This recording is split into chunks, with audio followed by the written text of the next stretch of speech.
Morning అండి. రోటాబ్లేషన్ procedure ఎలా చేస్తాం? ఈ రోటాబ్లేషన్ ప్రొసీజర్ అంటే ఎవరిలో చేస్తామంటే గుండె రక్తనాళాల్లో కాల్షియం ఎక్కువ ఉన్న వాళ్ళు, అంటే కాల్సిఫిక్ వెజల్స్ అంటాం.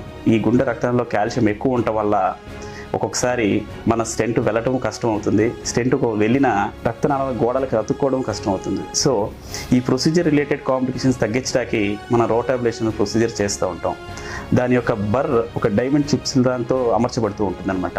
సో దాని ద్వారా ఏంటంటే ఆ కాల్షియం బ్రేక్ చేసేసి చిన్న చిన్న మైన్యూట్ పార్టికల్స్గా చేసేసి రెటికులర్ ఎండోథెలియల్ సిస్టమ్ ద్వారా క్లియర్ చేస్తూ ఉంటుంది అనమాట. సో కాల్షియం అలా స్క్రేప్ చేయడం వల్ల మనం స్టెంట్ వేసినప్పుడు రక్తనాళ గోడలకి చక్కగా అమర్చబడుతుంది.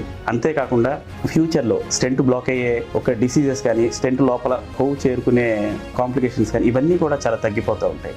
ఇప్పుడు కొత్తగా వచ్చిన రీసెంట్ అప్డేట్ ఏంటంటే లైక్ రోటా ప్రో. సో సేమ్ రోటాబ్లేషన్ చేసే సేమ్ ప్రొసీజరే. ఈ రోటా ప్రో అంటే ఏంటంటే కార్డియాక్ ఫిజిషియన్ సింగిల్ హ్యాండెడ్గా చేయొచ్చు. అంతకుముందు ఏంటంటే తనకు ఒక ఇద్దరు అసిస్టెంట్స్ కావాల్సి ఉంటుంది. సో ప్రొసీజర్ చాలా కాంప్లికేటెడ్గా ఉండే చేసేటప్పుడు. సో ఫిజిషియన్ చాలా ఇబ్బంది పడేవాడు చేసేటప్పుడు. బట్ ఇప్పుడు ఏంటంటే సింగిల్ హ్యాండెడ్గా మనం కార్డియాక్ ఫిజిషియనే చేసుకోవచ్చు. కాంప్లికేషన్స్ కూడా కంపారిటివ్లీ లెస్.